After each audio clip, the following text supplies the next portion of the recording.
Welcome, my fellow brothers, on Reward Hammer.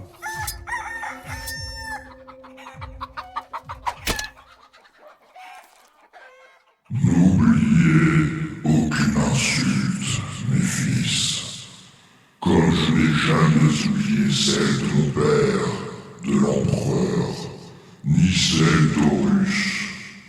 Ne pardonnez aucun affront, ni aucune faute. Gardez votre amertume en vous, et laissez-la s'envenimer, qu'elle incube et suppure jusqu'à ce que vous soyez emplis d'une bile si toxique que toute chose tombe en ruine à votre contact. Ainsi, vous servirez leur gueule. Ainsi, vous répandrez ses bienfaits dans le faux impérium et contemplerez sa putréfaction finale. Salut à tous les amis, salut à tous les petits bouseux et welcome back on Rural Hammer, la chaîne du Wargame à l'ancienne et du Warhammer bien de chez nous. Je suis l'inénarrable Brother Maxou et aujourd'hui, nouvel épisode de la rubrique Brutal Hammer. Un Brutal Hammer qui va se focaliser sur les cohortes de troupes que vous avez à disposition pour monter vos armées de serviteurs de Nurgle, c'est-à-dire les Marines de la Peste. Les Marines de la Peste qui vont être leadés par tout un tas de petits personnages, tous plus séduisants et stylés les uns que les autres. Et à ce titre, honnêtement, en termes de battle line, donc en termes de troupes, dans l'univers de Warhammer 40 000, les Marines de la Peste sont, à mon sens, une vraie pépite. Et ce, à tous les niveaux. Les règles sont excellentes, la gamme de figurines est absolument pléthorique et les options de personnages que vous allez pouvoir leur adjoindre, ces options sont très nombreuses. Donc je trouvais que ça méritait un petit numéro de Brutal Hammer. Les Marines de la Peste, de mémoire de joueurs, ont toujours été excellents. Et dans l'univers du jeu, je trouve que c'est vraiment une troupe à part. Donc, les Marines de la Peste, à Warhammer 40 000, comment ça se présente ? Eh bien, déjà, ça se présente par une gamme de figurines absolument énorme. Vous avez d'ores et déjà la petite boîte séparée de Marines de la Peste qui va vous permettre d'en monter 7, le chiffre béni de grand-père Nurgle. Et ce kit, il est tout simplement fantastique. Avec cette seule boîte, vous pouvez monter au bas mot une vingtaine de Marines de la Peste qui n'auront rien à voir les uns avec les autres. C'est un kit très généreux, très modulaire, très fourni. Et comme ça ne suffisait pas, les Marines de la Peste ont eu la joie immense de profiter de la sortie d'une boîte de base, donc qui était Dark Imperium à l'époque. Et ces figurines Dark Imperium, du coup, elles sont inédites. Donc cette fois, on est sur du easy to build, mais dans cette boîte, vous avez encore une pléthore de Marines de la Peste, tous différents, et donc différents du kit officiel vendu à l'unité par Game Workshop.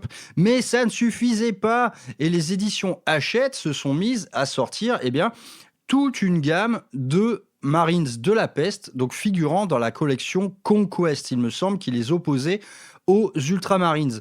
Et là encore, vous avez des dizaines de Marines de la Peste, tous différents, en easy to build, et certains d'entre eux, parmi cette collection, sont tout à fait inédits. On ne va pas les retrouver ailleurs. Mais ça ne suffisait pas, putain, ils se sont jamais arrêtés. Ils ont fait également une petite collection, vous savez, les collections de Heroes. Ces collections, ce sont des petits blisters que l'on achète à l'unité et qui vont regrouper, encore une fois, des Marines de la Peste, tous différents. Il y en a, de mémoire, il y en a une petite dizaine. Donc en fait, face à ça, face à cette offre gigantesque, il vous suffit tout simplement de vous procurer soit la collection Conquest, soit la petite boîte Dark Imperium, d'y ajouter la série spéciale Heroes qui avait été rééditée en plus, donc à mon avis facilement trouvable, et d'ajouter une boîte ou deux de kits de Marines de la Peste à l'unité, et vous avez une trentaine de Space Marines de Nurgle, tous différents, tous complètement stylés et tous à même de recevoir également quelques petites conversions bien senties avec des options d'armement mais innombrables, des têtes que vous allez pouvoir changer. Il y a des têtes nues, il y a des têtes casquées. Les figurines sont superbes. Par contre, à peindre, on va pas se mentir, c'est pas une mince affaire. Mais bref, en termes d'offres de figurines, les Marines de la Peste, c'est une folie douce. Il y en a partout, ils sont tous différents, ils sont tous absolument parfaits. Et avant donc d'aborder la partie personnage, on va s'y attarder un petit peu sur ces Marines de la Peste, car il y a beaucoup à dire. S'ils profitent d'une offre commerciale de figurines assez inédite, en termes de règles, c'est également l'opulence, et on va pouvoir les jouer de plein de manières différentes. Donc déjà, une unité de Plague Marines, c'est 10 Gugus pour 180 points. Alors, il faut remettre les choses dans leur contexte, c'est que c'est quasiment le même prix que des intercessors normaux, et vous allez le voir, la comparaison est lourde, car les Marines de la Peste profitent d'un nombre d'options d'équipement absolument dément. Alors, on aurait bien envie de les jouer par 7, ces Space Marines, parce que, le 7 est un chiffre béni de Nurgle, le kit officiel comprend 7 figurines, et on a même un petit coup en points dédié. Et ça, c'est assez inédit dans l'écosystème de règles actuelles. On peut monter 7 Marines de la Peste pour 125 points. Mais le truc, c'est que 10 Gugus, ça vous offre plus d'options d'équipement, ça vous permet de rentrer tout le monde dans un Rhino. Bref, il y a plus d'avantages, je pense, à les jouer par 10. Et les options d'équipement vont fonctionner par tranche de 5 figurines. Donc dès lors que vous avez 10 Space Marine de la Peste, vous avez 2 tranches de 5 figurines, et donc à chacune de ces tranches, vous allez pouvoir mettre une arme spéciale, une arme lourde, et jusqu'à 2 armes spéciales de corps à corps, sans compter le petit sergent qui lui également va pouvoir recevoir des options différentes. Donc sur le terrain, ça nous donne quoi ? Ça nous donne des Plague Marines qu'on va pouvoir dresser différemment. On va pouvoir faire des escouades typiques corps à corps, donc c'est-à-dire truffés d'armes spéciales, des escouades de tir avec beaucoup d'armes lourdes, et pourquoi pas faire un petit mélange des deux. Et il est tout à fait facile en l'état actuel, donc avec la sacro-sainte période du Wargear gratuit, chose avec laquelle je ne suis pas très d'accord, mais bref. Avec ces options de Wargear gratos, vous allez pouvoir avoir par exemple 10 figurines avec dans son sein 2 lance-flammes lourds, 2 lance-flammes, 4 armes énergétiques qui vont délivrer des grosses tatanes, et également un sergent qui va pouvoir avoir un petit pistolet plasma et lui-même une autre grosse arme énergétique de corps à corps. Donc c'est vraiment opulent. Pour 180 points les 10 figurines, vous allez pouvoir avoir des mecs qui ne plaisantent absolument pas. Donc je vais pas faire le détail de toutes les armes, on va parler de celles qui sont le plus intéressantes. Donc il faut savoir que la quasi-intégralité de ces armes a le mot-clé Lethal Hits. Donc là, c'est déjà un très bon début. Le Lethal Hit, statistiquement, ça correspond à peu près à un +1 bless. Donc vos troupes de base ont déjà ça. C'est-à-dire que même de simples bolters ont le Lethal Hit. Ce sont des armes de la peste. Le Lethal Hit illustre le fait que chacune de ces lames, chacune de ces munitions est complètement infectée par la maladie, et donc un petit custo qui se prend un bolt dans la cuisse, il ne sera pas forcément à l'abri de toute l'incubation qu'il y a dans cette munition, et il va se faire gangréner vite fait son petit jambon doré. Donc pour faire le tour vite fait des armes de tir, en spécial, vous avez un peu de tout. Vous avez du fuseur, vous avez du fusil à plasma, donc vous avez les bolters de la peste standard, et c'est du côté des lance-flammes où là, ça devient assez intéressant. C'est que vous avez un petit lance-flamme normal, donc dans la catégorie armes spéciales. C'est un lance-flamme tout ce qu'il y a de plus classique, il est idem au Space Marine, sauf qu'il a un petit anti-infanterie 4+. Donc c'est-à-dire que même sur des énormes bonhommes type Custodes ou Centurion, ces petits gars, vous allez les blesser à 4. Donc en avoir 2, c'est déjà pas mal, mais ce n'est pas fini car les lance-flammes lourds, cette fois, augmentent en force et en PA, donc on est à force 5, PA-1, et cette fois anti-infanterie 2+. Donc là, ça devient très sérieux et on imagine qu'une escouade de 10 Plague Marines peut porter en son sein pas moins de 4 lance-flammes, respectivement avec anti-infanterie 2 ou 4. Donc ces petits gars, honnêtement, ils sont hyper qualifiés pour nous faire du tir en état d'alerte assez dévastateur. Et nous allons le voir, ce n'est pas la seule mécanique dont ils disposent pour, par exemple, briser une charge ennemie. Nous en parlerons plus tard. Donc du côté des armes de tir, c'est à peu près tout. Voilà, il y a des petits pistolets à plasma qui traînent. On s'en fout un peu. Et du côté des armes de corps à corps, donc qui ont été fortement simplifiées avec cette V10, les anciens profils d'armes de corps à corps de Marines de la Peste étaient absolument terrifiants. Entre les fléaux, les hachoirs géants qui cognaient à dégâts de D6, en V9, c'était franchement un cauchemar. Les Space Marines de la Peste au corps à corps, c'était une horreur. Désormais, ça a été pas mal simplifié, mais ça n'est pas moins effrayant car ce qu'on appelle maintenant les Heavy Plague Weapons, donc c'est-à-dire les hachoirs, les fléaux, les gantelets énergétiques, toutes ces armes lourdes de corps à corps ont été réunies sous le même étendard. Elle aussi dispose du Lethal Hits. Et donc là, on parle de coups de tatane, de gantelets énergétiques. Donc c'est le profil classique. C'est 3 attaques de force 8, PA-2, dégâts 2. Et on n'oublie pas que dans une escouade, on peut avoir, avec le sergent, jusqu'à 5 gars équipés de ça. Donc autrement dit, on parle d'une escouade Battle Line qui, au corps à corps, a le même impact qu'une escouade de Terminators. Ça n'est pas rien. On a parlé du tir en état d'alerte à coup de lance-flamme. Si l'ennemi vous charge dans la foulée, vous allez retirer en priorité vos Plague Marines armés de manière standard, donc avec des couteaux de la peste et des bolters.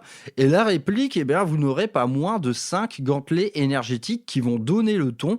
Donc franchement, charger une unité de Plague Marines, réfléchissez-y à 2 fois, c'est purement effrayant. Donc le reste des armes de corps à corps, ce sont les couteaux de la peste, donc c'est-à-dire vos mecs équipés normalement vont quand même taper avec du Lethal Hits, et également une autre option que sont les Bubotic Weapons. Donc en termes de modélisme, ce sont les espèces de lames d'obsidienne, toutes biscornues. Donc cette attaque-là, elle sature un petit peu plus, elle a 4 attaques de force 5, PA-2, dégâts 1. C'est évidemment moins bon que des Heavy Plague Weapons, mais nous prenons quand même. Et donc du côté des habiletés des Plague Marines, ça va juste être un petit bonus de morale lorsque vous allez faire un test de Battle Shock sur un objectif. Vous allez juste vous ajouter +1. Ça casse pas des briques, mais on prend quand même. Honnêtement, les options innombrables d'équipement suffisent à faire de cette unité quelque chose de très intéressant. Et nous allons le voir maintenant, nous allons parler de ça. Les personnages, eh bien, vont encore peaufiner la chose, c'est que vous allez encore pouvoir spécialiser davantage vos unités de Plague Marines. Plague Marines, dont je rappelle vite fait le châssis, tout le monde a 2 points de vie, endurance 5, sauvegarde à 3. Et eh bien, OC2, donc 10 Plague Marines à dégager d'un objectif, ce n'est pas rien. Leur profil de tankiness n'est plus ce qu'il a pu être dans le jeu auparavant, excite la réduction des dégâts de 1. Maintenant, vous n'avez plus ça. Cette réduction des dégâts de 1, elle va passer par un stratagème qui, de mémoire, est plutôt cher. Hein, je crois que c'est 2 PC. Mais donc, le Plague Marines a perdu un petit peu en résilience. Ça a fait pleurer tous les joueurs d'Esgard en début de V10, mais à vrai dire, le gameplay s'est adapté à tout ça. C'est que désormais, nous allons les jouer dans des rhinos. Donc les rhinos, à l'heure actuelle, avec le rééchelonnage des endurances du jeu, ce n'est plus une mince affaire que de détruire du rhino, et vous avez tout intérêt à embarquer vos Plague Marines dans des rhinos. Ça vous offre des outils stratégiques supplémentaires. Un Rhino, contrairement aux Plague Marines, eh bien, ça avance vite, car oui, pour rappel, les Plague Marines ne bougent que de 5.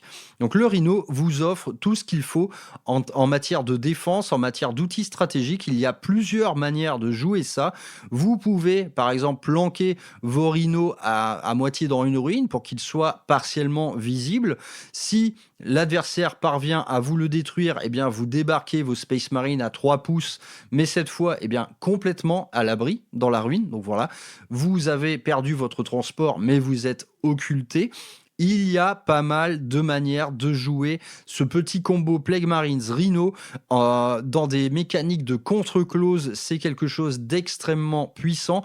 Bref, jouer du Rhino, mais le problème c'est que le Rhino, eh bien, on n'a pas trop envie d'en monter et d'en peindre. C'est un châssis absolument vénérable qui est là depuis 20 ans. Et c'est vrai qu'on aimerait du côté du chaos que ça bouge un peu côté transport en termes de figurines. C'est vrai que du côté des Space Marines, eh bien, on est assez pourri gâté parce qu'on a des impulsors, on a des répulsors, chacun avec 36 options. On peut jouer des Land Raiders. On a une offre quelque part de transport qui n'existe pas du côté chaos et il faut se résoudre à peindre ce vieux Rhino tout pourri dont la seule affiliation chaotique en termes de modélisme a consisté eh bien, à mettre des petites grappes de picots, de chaînes, de crânes. Franchement, c'est un peu chiant comme la pluie. Voilà, vous avez des rhinos sur lesquels se dresse une espèce de, on dirait la clôture du père Mathieu qui fait paître ses moutons à l'autre bout du village. On a envie de quelque chose de plus stylé. Et à ce titre, eh bien, je ne peux que vous conseiller de vous rabattre sur un peu de bits 3D, un peu de kit bash pour faire de vos rhinos quelque chose d'absolument dégueulasse, de purulent, avec des tentacules qui leur sortent du fion. Voilà, quelque chose de Nurgle. Mais donc, malheureusement, ça va être un petit peu de boulot d'assembler et de peindre ces rhinos. Mais en termes de jeu, pour l'instant, en l'état actuel des règles, c'est comme ça qu'il faut les jouer. Si vous mettez vos escouades de 10 Plague Marines sur table qui n'avancent pas beaucoup, vous allez prendre le feu ennemi et ce cap de l'endurance 5, nous le savons désormais, n'est plus vraiment suffisant pour encaisser ce que sont par exemple des listes Xeno accès tir. Vous allez vous faire déblayer vos 180 points de Space Marine, c'est une certitude. Donc voilà. Les Plague Marines sont excellents, options d'équipement innombrables, options de modélisme innombrables. Vous jouez ça avec des rhinos, donc ça porte le pack à 250 points. Et nous allons maintenant leur adjoindre un petit personnage. Eh bien, ces petits personnages ne sont pas chers en points du tout. Ils vont amener généralement vos packs de 10 Plague Marines à 300 points pièce, transport inclus, et à mon sens, ça les vaut largement. Commençons par le Plague Surgeon, le chirurgien de la peste. Donc, dans la plupart des cas, il s'agit tout simplement d'anciennes apothicaires Space Marines qui ont versé dans le côté de grand-père Nurgle. Mais donc, ces apothicaires, leur rôle sur le champ de bataille est assez rigolo car les Plague Marines ne souffrant d'absolument aucune blessure, ce chirurgien de la peste, il va plutôt s'occuper d'entretenir les maladies qui incubent au sein du corps de chaque Plague Marine. Donc c'est un toubib, on va dire, très spécialisé. Donc parlons un petit peu du châssis, parce que ce châssis, il va être absolument le même, quel que soit le personnage dont on parle. Eh bien, c'est 4 points de vie en du 5, save à 3. Voilà, c'est tout simplement le double d'un Space Marine en termes de points de vie et tous les personnages seront logés à la même enseigne. Donc ce Plague Surgeon, il est équipé d'une petite arme de corps à corps qui tape à dégâts 2, donc on aime bien, toujours, en renfort de nos petits gantelets énergétiques, de nos hachoirs, de nos fléaux, quelqu'un qui rajoute du dégât 2 en plus du sergent. Encore une fois, on multiplie la patate possible au corps à corps. Toujours le Lethal Hits, bien évidemment. Il a un petit flingue bolt pistol, on s'en fout. Et son habilité, eh bien, ça va être de faire rip-hop un Plague Marine décédé. On prend, c'est très cool. On prend, c'est très cool. Et à la fin de sa phase de mouvement, alors là, la règle est assez spéciale. Il va pouvoir soigner une unité alliée, mais seulement un personnage. Et ce personnage, il doit être à 3 pouces de vous. Donc en fin de phase de mouvement, il va falloir un petit peu réfléchir. Pour rappel, ça bouge pas vite. Donc ce n'est pas dit que vous arriviez à chaque fois à soigner un personnage allié. Donc la règle est, à mon sens, écrite de manière un petit peu maladroite. Je ne pense pas qu'il soit très facile. Nos Plague Marines, on va plutôt les jouer espacés les uns des autres parce qu'ils n'ont aucun problème à être indépendants. On aurait aimé voir la chose un peu différemment, tout simplement de soigner un Plague Marine blessé au sein de notre unité, en plus d'en faire Rip-Hop 1, ou encore mieux, faire bénéficier à toute l'unité d'un petit Feel No Pain à 6. Et donc ce Plague Surgeon, tarifé 65 points, bon... si vous faites Rip-Hop dans la partie ne serait-ce que 2 Plague Marines, c'est bon, il est amorti, il cogne un petit peu au corps à corps. Bref, il est tout à fait sympa. La figurine est assez exceptionnelle, elle fourmille de détails. On sent vraiment le côté Toubib dégénéré. Donc le Plague Surgeon, c'est loin d'être le plus intéressant, mais en tout cas, il est tout à fait jouable. À 65 points, c'est un petit peu trop. Vu l'état de ses règles actuellement, je pense que 50 serait le bon choix et ce sera sans doute le cas dans une prochaine data slate ou que sais-je, data balance, réécriture de codex, etc., les facs, etc. Passons maintenant du côté du Taliman. Alors le Taliman, c'est un personnage assez rigolo. Là, encore une fois, la figurine est parfaite. Franchement, elle est pleine de caractère, c'est absolument excellent. Et donc le Taliman, eh bien, c'est un scribe. C'est un scribe qui entretient cette névrose totale qui règne autour des armées de Nurgle concernant le chiffre 7. Le chiffre 7, le chiffre béni de Nurgle, eh bien, ce Taliman, donc cet intendant, c'est son rôle de consigner absolument tout ce qui se déroule sur le champ de bataille et de tourner au plus proche de ce chiffre 7. Voilà, 7 morts au combat, 7 éraflures sur mon rhino, 7 nouveaux bubons sur mon orteil. L'intendant est un scribouillard et il est complètement névrosé. Et sur le champ de bataille, eh bien, ce chiffre 7, il va le mettre en chanson. Il va en faire des litanies qui vont tout simplement donner à ses soldats l'envie de se battre. Donc on peut y voir certaines similitudes, par exemple avec un chapelain Space Marine. Donc ce Taliman, qu'est-ce qu'il fout ? Et vous allez voir, il est assez indispensable. Il ajoute un +1 hit à l'escouade qu'il lead. Donc vos marines de la peste vont toucher très bien. Et là, on pense d'office aux armes de corps à corps qui vont se mettre à toucher sur du 2 tout en ayant toujours le Lethal Hit, ça commence à plaisanter 0. Côté corps à corps, il fout absolument rien, ce Taliman. Il tape comme un Plague Marine normal. Il a un petit flingue à plasma tout à fait standard, excepté qu'il a le Sustain Hits D3. Donc là, si vous faites un 6 sur votre unique jet de touche, vous serez absolument content. Donc c'est assez rigolo. Évidemment, le profil hasardeux plaisante beaucoup moins. Et donc, au-delà de vous ajouter un +1 hit à l'escouade qu'il lead, cet intendant, eh bien, à chaque phase de commandement, vous allez lancer 2 dés. Et si vous faites un 7 ou plus, eh bien, vous allez gagner un PC. Et ça, eh bien, on en veut, c'est tout à fait indispensable. L'intendant coûte 45 points, autrement dit, c'est cadeau. Avoir un +1 hit sur 10 Marines de la peste, c'est précieux.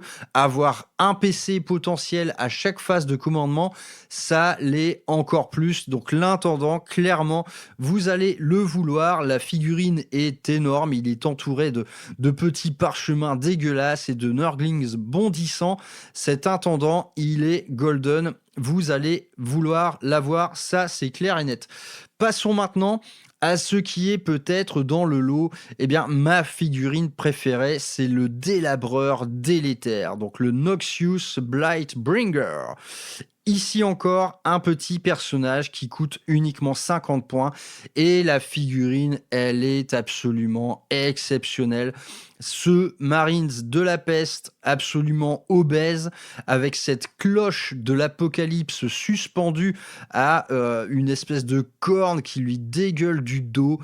Elle est fantastique cette figurine, je trouve qu'elle a une personnalité de ouf, elle est complètement massive également.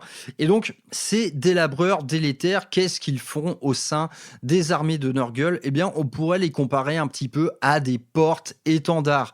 Ces cloches de la peste qui sont absolument mais pourries de maladie, eh bien émettent un son qui est celui de l'apocalypse en approche. Donc un son vraiment qui fait vriller les tympans à tous les ennemis présents sur le champ de bataille et qui instille naturellement la peur et qui va également galvaniser les troupes qui lui sont proches. Et donc, ce petit délabreur délétère, en thème de règles, il va vous donner des petits bonus de mouvement. C'est-à-dire que ces marines de la peste un peu paresseux qui avancent lentement mais inexorablement du moins, eh bien ils vont avoir un petit boost de mouvement grâce à ce petit délabreur.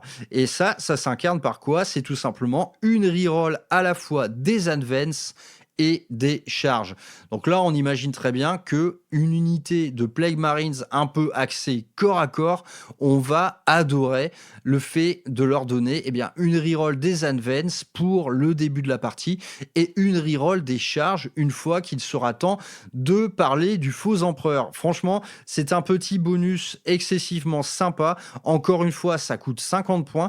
Et autre petit bonus qui est là également très fidèle au lore, c'est que dès qu'un ennemi arrive à portée de contagion de cette unité, eh bien ces tests de commandement vont se faire avec un malus de 2.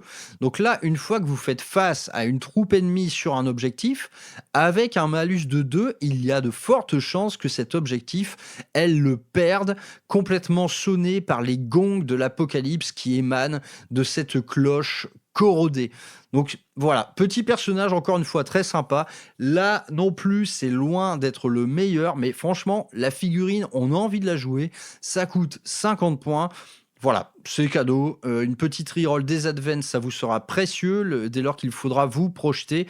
Voilà, c'est tout à fait sympathique.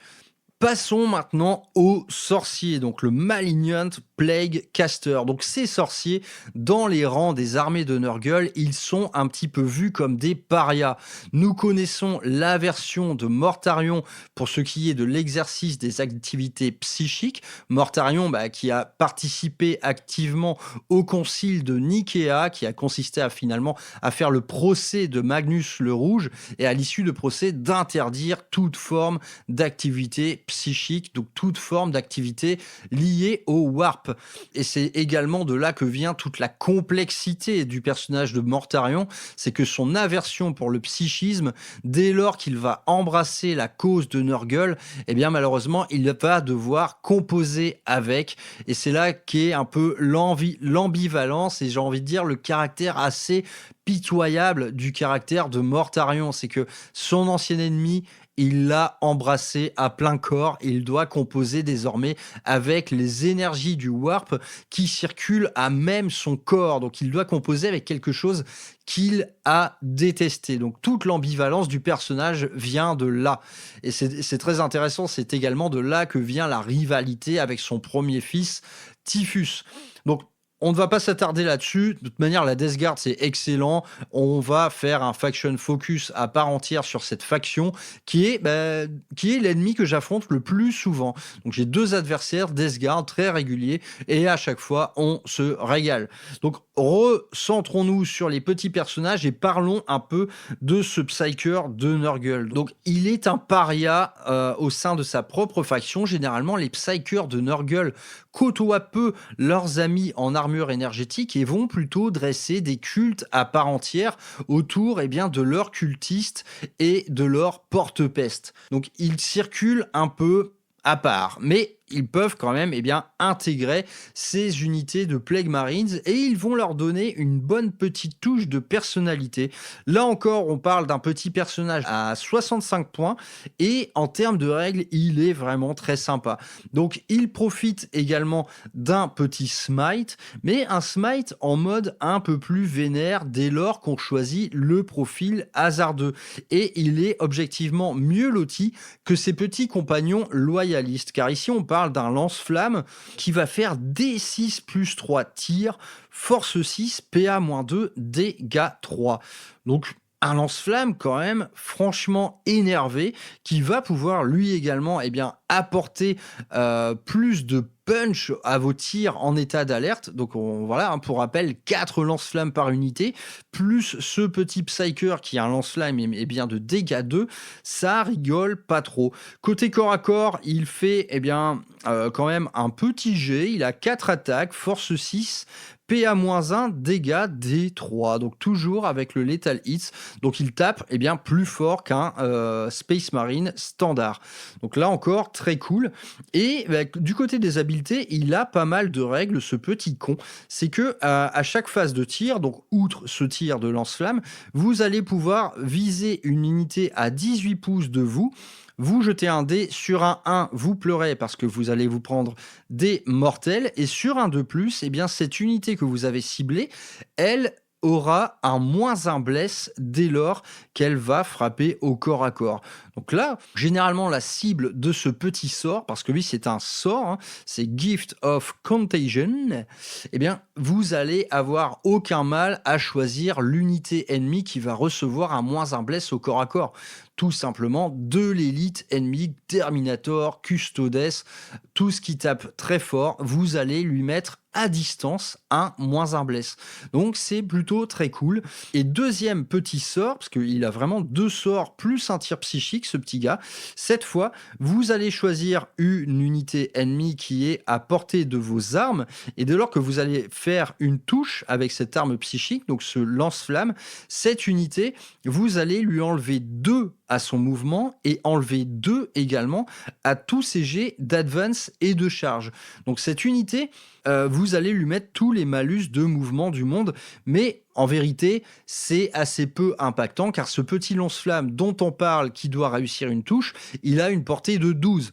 Donc bon, voilà, une unité à 12 pouces de vous, vous lui enlevez 2 au mouvement, 2 à la charge, mais n'empêche qu'elle est quand même pas loin. Donc c'est un malus de mouvement finalement assez peu impactant. Il peut quand même faire la blague, mais bon, naturellement, dès lors que vous allez faire ça sur des unités à réacteur, ils n'en auront absolument rien à foutre. Cela dit, sur une unité de Terminator loyaliste, vous serez content de leur mettre un petit malus. Donc, ça reste quand même sympa à jouer. Et donc, franchement, ce petit sorcier, il est bien loti en termes de règles. Il a pas moins de 2 sorts, plus un jet de flamme psychique, plus une arme de corps à corps qui déconne pas trop. Donc, franchement, on prend. Pour ce petit mec, il coûte combien ? Il coûte encore 65 points. Voilà, il augmente votre létalité au tir, il rajoute un lance-flamme, il a 2 petits sorts, dont un qui est vraiment très bien, de mettre un -1 bless à distance sur une unité ennemie, c'est quand même très cool. Donc là encore, on prend ce petit paria, on va quand même l'intégrer dans nos armées, dans nos cohortes de Plague Marines.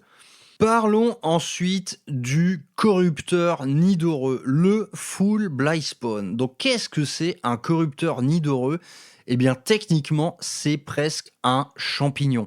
Le mec, il est tellement bouffé par la maladie qu'il est devenu un incubateur à part entière. Et donc dans les laboratoires des putréfacteurs de Nurgle, cette élu parmi les élus, donc en fait on parle d'un Plague Marines qui a reçu davantage de dons de Nurgle que les autres, ce mec, on va l'équiper de manière à ce qu'il devienne un incubateur de maladies à part entière.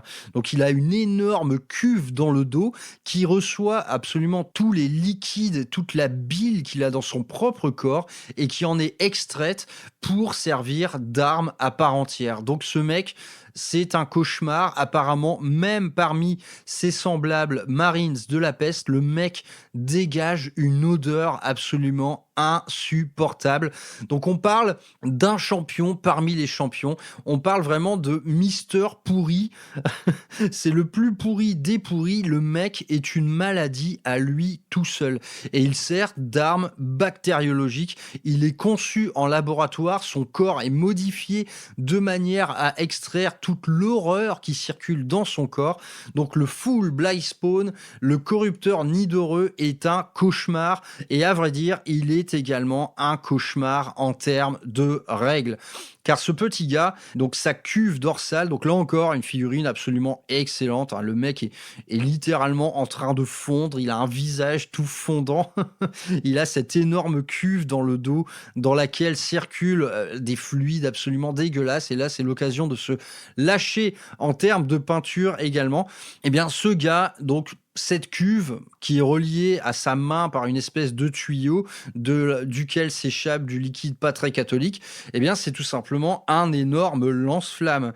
Un lance-flamme, un de plus, qui donc des 6 touches, PA-2, dégâts 2, anti-infanterie de plus. Donc dans cette unité, on n'aura pas moins de 3 lance-flammes qui cartonnent à dégâts 2, anti-infanterie de plus. C'est une menace absolument délirante. Le truc est capable d'enlever plusieurs gardes custodiens d'un seul coup, et c'est sans compter les autres lance-flammes dégâts 1. Donc ce petit personnage, je pense qu'actuellement, dans les sphères méta compétitives, à mon avis, c'est le plus joué, car il est absolument horrible. Les tirs de contre-charge de cette unité leadée par ce petit champignon, c'est l'horreur. C'est 3d6 touches de lance-flamme de dégâts 2 qui vont blesser sur du 2 n'importe quel type d'élite ennemi. C'est une horreur. Et comme ça ne suffisait pas, le putrefying stink, c'est-à-dire que le mec pue tellement que ça donne à son unité le Fight First. Le Fight First qui est sans doute actuellement une des règles les plus fortes du jeu. À vrai dire que je n'aime pas trop, car cette règle n'a pas de contre possible. Vous chargez, vous taperez pas. Voilà, il n'y a aucun moyen d'échapper à ça. Et donc là, on parle vraiment d'une unité qui est un contre-close absolument phénoménal, qui est une unité briseuse de charge. D'une part, avec ses tirs en état d'alerte qui vont être horribles, et d'autre part, quelle que soit la charge que vous receviez, c'est vous qui allez taper en premier. Et comme je l'ai dit précédemment, on parle quand même d'une force de frappe équivalente à celle de 5 Terminator Space Marine, plus toutes les autres petites armes, donc tous les autres couteaux de la peste qui ont quand même le Lethal Hits. Donc là, on a vraiment de l'anti-infanterie de plus, du Lethal Hits de partout. Honnêtement, quelle que soit l'unité qui vous charge, vous allez la briser. C'est une certitude. Donc le Full Blightspawn, il est excessivement fort et il ne coûte que 50 points. Là, je pense qu'il y a une petite erreur d'appréciation de la part de Game Workshop concernant le coût en points de ce petit gars qui vous donne toutes les règles les plus fortes du jeu. Anti-infanterie de plus, Fight First, c'est tout simplement dévastateur. Hein. Le Full Blightspawn, il est absolument dévastateur. Donc, on va en mettre un, ça me paraît être une certitude. Avoir cette unité-là sur la table qui est une unité briseuse de charge, ce n'est pas tout simplement là pour faire de la létalité, ça va être tout simplement un levier de négociation avec votre ennemi. Tout comme quand on joue une unité de Custodes qui a l'accès au Fight First, quoique je crois qu'ils l'ont plus, ce nouveau codex Custodes, nous allons en parler. Mais bref, avoir une unité qui a un Fight First sur la table et des capacités de tir en état d'alerte assez délirantes, c'est un levier de négociation. Vous allez forcer l'ennemi à ne pas s'approcher de vous, et vous, ça veut dire que vous allez en profiter pour prendre la table, pour occuper un objectif duquel, quelle que soit l'unité approchante, elle va prendre tarif. Donc il va falloir les jouer comme ça. C'est une arme de dissuasion. Cette unité de Plague Marine menée par le Full Blightspawn, c'est une arme de dissuasion massive et naturellement, on va avoir envie de la jouer. Je pense que ce sera une de vos unités stars sur la table. Eh bien, nous sommes déjà au petit dernier. Le petit dernier, c'est le Biologus putréfacteur. Donc, les Biologus putréfacteurs, ce sont tout simplement les matheux. Ce sont les scientifiques, ce sont les gars qui vont tester les différents types de maladies. Donc, ils vont faire des petits cocktails. Donc, la figurine, encore une fois, est fabuleuse. On a un mec qui se balade avec tout un tas de fioles sur le dos, donc des fioles recueillant toutes les souches virales des maladies qu'il a fraîchement concoctées. Donc, ce petit Biologus putréfacteur, il travaille souvent de concert avec son petit collègue corrupteur nidoreux, car c'est lui qui va optimiser les maladies qui émanent de son propre corps. Donc, les Biologus sont des scientifiques. Ils concoctent des petits mélanges et tout ça sur table, ça donne quoi? Eh bien, ça donne un gars qui va tout simplement augmenter l'attrition. Il va augmenter l'attrition d'une part en donnant à ses petits copains différents types de munitions, différents types de grenades. Il va mettre des petits mélanges dans leur bolt. Il va optimiser leur arme de tir. Et ça, sur table, ça nous donne quoi? Ça nous donne que l'intégralité de cette unité va avoir le Lethal Hits, donc y compris les quelques armes qui n'avaient pas ce Lethal Hits dans leurs règles, mais surtout, ces Lethal Hits vont se déclencher sur du 5. Et là, ah putain, ça devient énorme, que ce soit au tir ou au close, et j'ai envie de dire surtout au close, le Lethal Hits sur du 5, je ne sais pas quelle serait l'analogie statistique de ce truc-là, mais à mon avis, c'est pas loin de faire un truc du genre plus de blesses en termes de résultats. C'est absolument dévastateur. Du Lethal Hits sur du 5+, même vos bolters standards, vos bolters de la peste vont pas trop rigoler. Et donc, là, dans ce cas-là, cette unité, on peut la voir spécialisée d'une autre manière. Naturellement, dans cette unité, les lance-flammes n'auront pas trop leur mot à dire. Par exemple, vu qu'ils touchent automatiquement, le Lethal Hits n'interviendra pas. Donc, on pourra avoir une unité avec plus de fuseurs, plus de plasma ou plus de Blight Launcher. On n'en a pas parlé, mais le Blight Launcher, c'est un petit équivalent de bolter lourd. Ça crache des morceaux de pu, quoi. Donc cette unité-là, elle va avoir vocation à être équipée différemment, mais au close, garder cette armada d'armes spéciales, car avoir du Lethal Hits sur du 5, sur des gantelets énergétiques, ça va pas trop rigoler. Et ça ne s'arrête pas là, car durant votre phase de tir, ce petit gars va avoir accès au stratagème grenade gratuitement. Donc naturellement, c'est un pouce au crime, et on avait vu pendant un temps des listes compétitives qui en foutaient partout des Biologus. Donc les gars, ils spammaient le stratagème grenade toute la phase de tir pour faire un maximum de mortels gratuitement. Ça a été nerfé dans la data slate. Maintenant, c'est limité. L'usage sera limité, et tant mieux, parce que ça devenait franchement imbuvable. Mais donc ce petit Biologus, une fois encore pour 50 points, le Lethal Hits sur du 5, c'est absolument énorme. Donc voilà, on a fait le tour de tous les petits personnages pouvant accompagner vos Marines de la peste. Honnêtement, je les trouve tous excellent, vraiment, les figurines sont dingues, les règles, honnêtement, elles sont surprenantes, quoi. Elles sont tout ce qu'elles vous donnent pour des coûts vraiment très modiques.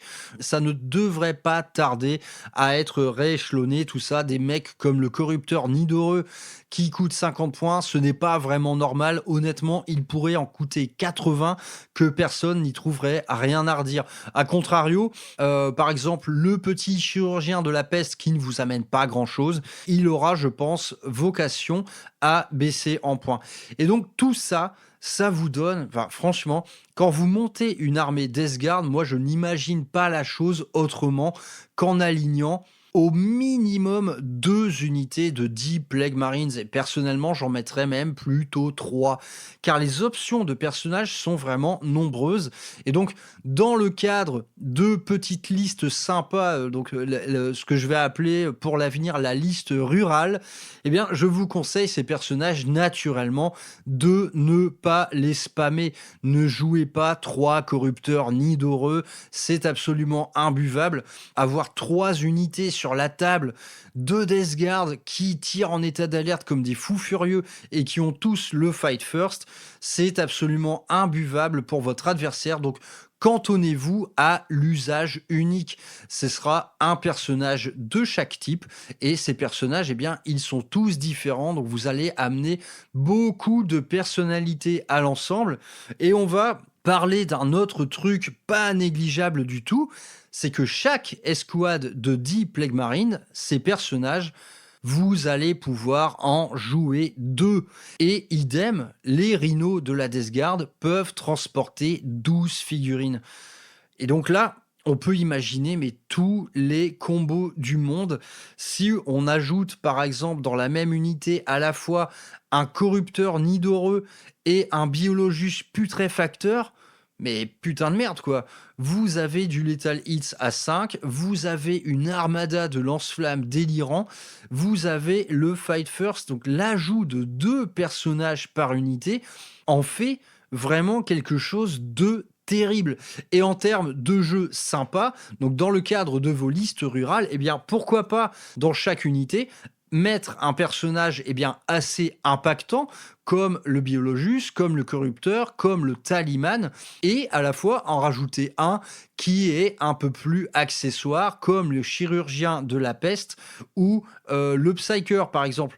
Donc là, on parle d'unités, donc ça commence à chiffrer en points. Ces unités de 10 avec 2 personnages plus un rhino, elles vont coûter un minimum de 350 points, et on sera plutôt du côté des 370, 380 pour certaines d'entre elles. Donc ça commence à chiffrer. Honnêtement, les personnages à usage unique vous apportent quand même une bonne couche de règles supplémentaires. Je pense que ça peut se suffire. Et moi, je vois la chose comme ça. Je vois par exemple une unité axée tir, donc avec beaucoup d'armes lourdes, beaucoup de bolters, du lance-plasma, du fuseur, menée par un biologus putréfacteur.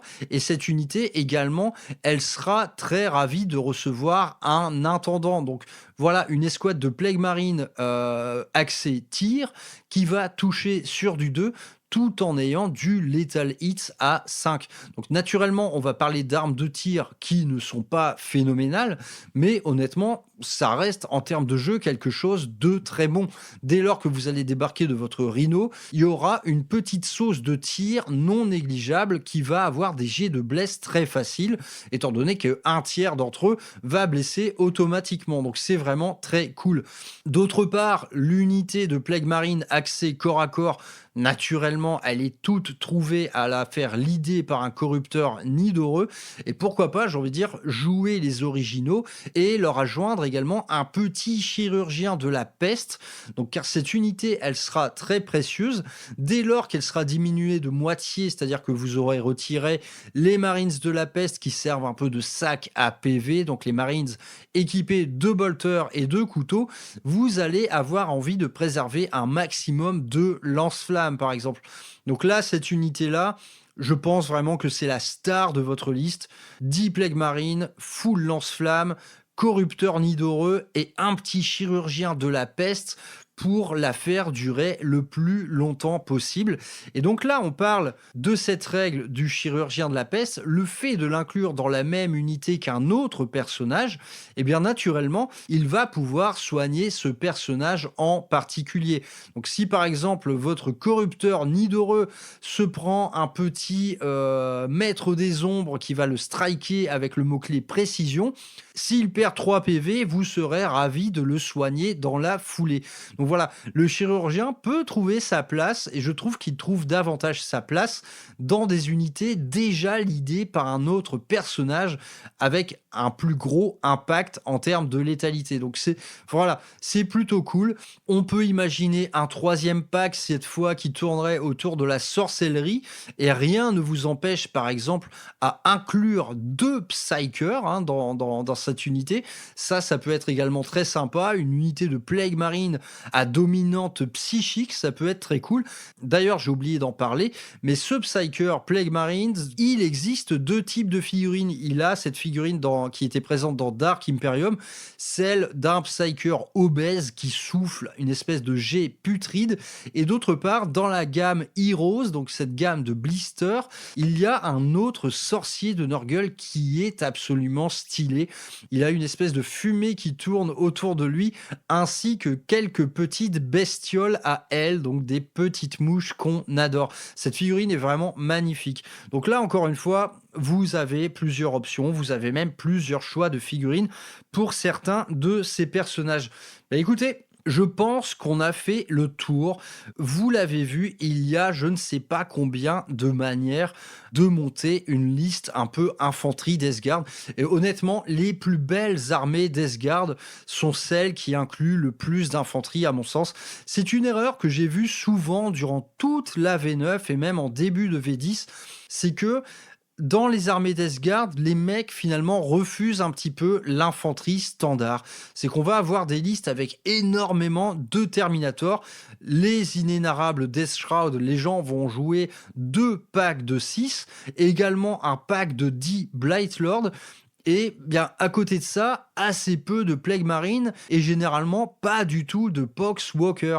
Donc ces unités, elles sont terriblement impactantes, mais le résultat, c'est que sur la table, vous n'avez pas grand-chose. Et moi, par exemple, avec ma Raven Guard, je gagne très souvent contre ce type de liste car je les fous dans le vent. Ils bougent lentement. Moi, j'ai des tricks de mouvement à n'en plus finir. Dès qu'ils s'approchent, je me barre, je leur refuse des charges. Voilà, c'est facile pour moi de contourner ces unités-là. Et le seul moyen, par exemple, pour un joueur d'Esgard de lutter contre ça, eh bien, ça va être de jouer le nombre. Car je vais pouvoir fuir certaines unités, mais dès lors que des unités, il y en a partout, eh bien, je ne pourrais pas fuir éternellement. Donc, franchement, les plus belles armées d'Esgard, à mon sens, sont celles qui regroupent un maximum de Plague Marines et également un maximum de Poxwalkers que vous allez faire progresser comme un énorme rideau d'infanterie. Vous pouvez même les faire leader par Typhus qui va augmenter leur résilience. Les Poxwalkers, c'est très bon également. On va pas en parler aujourd'hui. C'est pas très brutal Hammer approved parce que ce sont des chips quand même.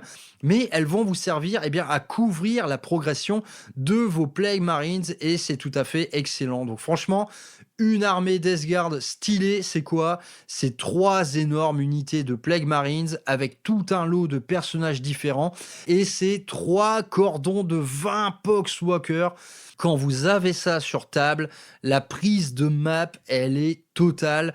Même un adversaire en face de vous qui a des petits tricks de mouvement pour vous échapper, il ne s'échappera pas éternellement.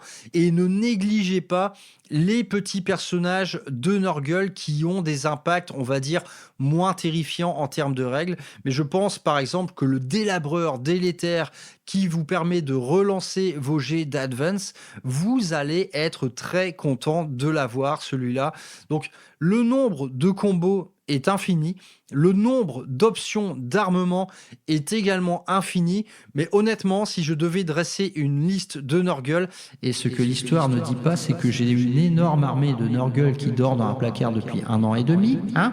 Nous n'allons pas en parler aujourd'hui, parce que j'en ai une certaine honte de cette armée Death Guard qui dort, parce que j'adore la Death Guard tout simplement, et un jour je vais la faire, mais je vais la faire dans longtemps, car le planning peinture dégueule de partout, mais j'aime trop la Death Guard pour ne pas un jour en peindre, ça c'est une certitude.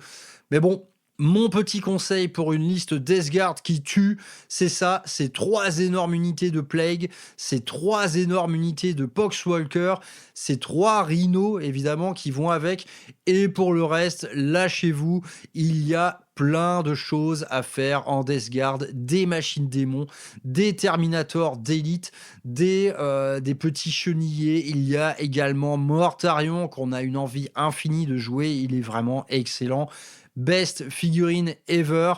Bref, la Death Guard, c'est bon. La Death Guard, mangez-en et affrontez-en surtout. C'est franchement, moi, une des armées que je préfère affronter car elle a un gameplay unique en son genre. C'est le gameplay de l'avance inexorable. On avance, on encaisse les tirs et une fois qu'on est proche de toi, ma gueule, on t'enlève de l'endurance. Au corps à corps, on est dévastateur. Si tu t'approches de trop, t'es dans ma zone de contagion et je te tire dessus en état d'alerte avec des lance-flammes délirants de puissance. La Death Guard, c'est toujours un match exceptionnel, c'est toujours un grand moment, c'est une armée bourrée de personnalité et je voulais rendre hommage dans cette émission à ce qui est, à mon sens, peut-être la meilleure battle line du jeu, les Marines de la Peste et tous les personnages qui vont avec, qui leur donnent une énorme couche de style supplémentaire, de personnalité. Donc que l'on joue méta, alors là si tu joues méta, les Plague Marines tu vas en foutre partout, c'est une évidence, mais quand on joue narratif, eh bien chacune de vos escouades de Plague Marines aura sa propre marque, aura son propre style, donc une unité spécialisée tir, une unité spécialisée corps à corps et maladie, et pourquoi pas une unité spécialisée en psychisme. C'est tout simplement fabuleux. Les Plague Marines, on en fait ce qu'on veut, mais en tout cas, on a envie d'en jouer plein. C'est une certitude. Et voilà, je voulais leur rendre hommage dans cet épisode de Brutal Hammer, une rubrique qui a plus tendance à se focaliser sur les trucs gros, sur les trucs impactants, mais franchement, les Plague Marines, c'est une des meilleures unités du jeu et elle avait tout à fait sa place dans cette rubrique. On a fait le tour, les Plague Marines, c'est génial. Voilà, jouez-en, peignez-en, affrontez-en. Et moi, je vous dis à plus tard pour un nouvel épisode. On se retrouve sur Rural Hammer. N'hésitez pas à venir faire coucou sur le Discord, sur l'Instagram Brother Maxou Painting. Et je vous retrouve plus tard pour une nouvelle émission. Ciao!